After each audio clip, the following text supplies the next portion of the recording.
What part of his skill set excites you the most as his position coach? A combination of things. I mean, he can really utilize the whole field, both width and length. So when you can take advantage of the whole field, both width and length, it just opens you up, and it softens up a defense.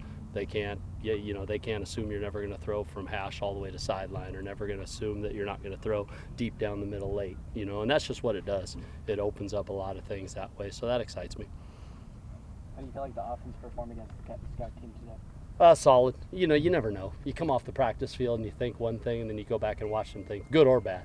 Never's good. But I thought it was a solid day, especially considering I want to see it take it to another level tomorrow. Because when you get that second day, because yesterday we just had a walkthrough. So whenever you're coming off the walkthrough or a day off before that, you kind of have to get back in that Tuesday practice mode, and that's what that was for us today. Even though it's a Wednesday, it was a Tuesday mentality. Wednesday, you should improve off of that. So we should build off that as we hit Wednesday.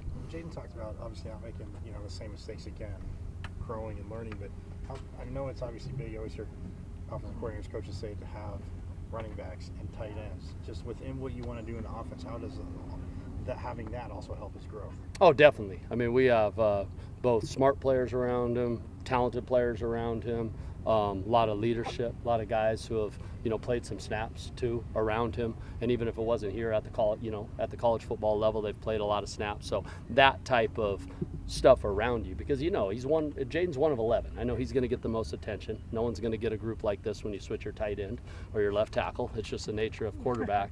But at the end of the day, it's still one of 11. So when you can have those other 10 guys around him, that's a huge deal. And to your point, that's what you always want to see with any player, but definitely with young players. And when you're speaking of young QBs, you expect mistakes. No one's going to be perfect, but is he fixing them? Does the next rep look different, and was he able to retain, what happened on the rep before and change it on the next rep? And he shows a great ability to do that, which excites me. What does he show you in terms of poise and leadership for the position? It's very strong, and I thought that well before he was even getting reps. You started to see that even in the spring. He wasn't getting a ton of reps, but you saw guys gravitate to him. And sometimes you can't put your finger on, you don't even know exactly why, because you don't know what's happening, in the locker room or outside of your world here as a coach. But when you see guys gravitating somebody, whether you're calling him a leader or not, he's a leader. You know what I mean? Because people are gravitating to him, and you see people, and he just has that natural knack to connect with people. And I think the biggest thing he does is he's very selfless. And people respond to that. People they embrace that. They get excited to follow that when someone is a selfless person. And he's very much that way. So he doesn't point fingers. He doesn't play the blame game. He's always looking in the mirror to what he can do better, instead of, looking outwardly to try and give him a crutch on something that didn't go right.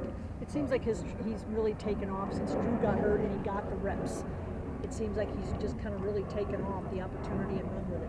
Yeah, there's no doubt. Every opportunity he's got. Again, he hasn't been perfect, but at different times, if I were to go through the last week and a half or whatever it's been, 2 weeks even, he's definitely exceeded what you might have thought coming out of the end of spring. And that's a credit to him. And that's a credit to that group around him. Yeah. People around him make him better, and that QB room. Man, I have a lot of respect for how they compete. I want them to be. They should be pissed. They all want to be starters, and they all want to, take the reins. But they don't do it ever in a divisive way. Mm-hmm. They're always there for each other, and so that's I think helped a lot of that growth too. Trent in particular seems like the kind of kid that would take the news about as well as you could take it. He's an absolute stud, and he's going to be great in life. He's already done a lot of good things on the football field, but he's going to take off, and what he does, how he carries himself, how he treats people, how he talks to people, how he carries himself.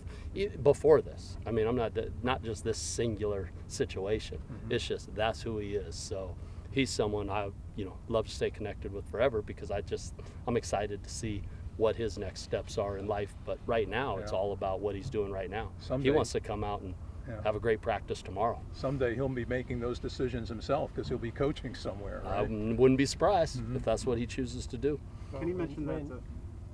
When Jane got off to a rough start at practice over here, did you have to say anything to kind of calm him down, or was he able to bounce back to the next play? No, he sometimes responds to a little bit of in his face. You know what I mean? Especially right now. He responds to a little bit of that, and there'll be the times where I do that and don't, but I don't ever want to. What I always would tell him is, even if I get in his face for a second, I also want him to then go, okay, there's no rear view mirror, right? No rearview mirror, because you can't do anything about what just happened before. And with a lot of young guys, they'll carry something that happened before into the next play or into the next series. And he's getting better and better about not doing that, because I never felt like he carried some of those early things into the next. Because no one's going to be perfect, and he definitely will not be perfect. I won't be perfect.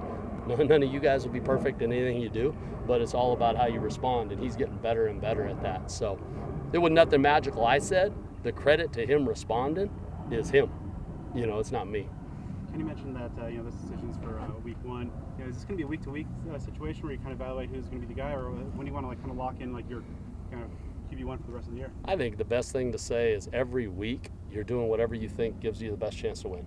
That's what you're doing, and that's all you can do at any position. QBs just gets most of the attention, but it's still the 1 of 11. So anybody that's playing is what we believe gives us the best chance to win. So whatever we believe gives us the best chance to win in week 2 and week 3 and week 4, and if your QB never changes, because that's what we believe gives us the best chance to win, then that's what it'll be. If your QB does, you'll know, why did they change QBs? Well, they must have felt like that gave them a better chance to win. I mean, it's that simple, as far as that goes, and that's not just the QB position, that's any position. Thanks, Coach. Thank you guys, appreciate you.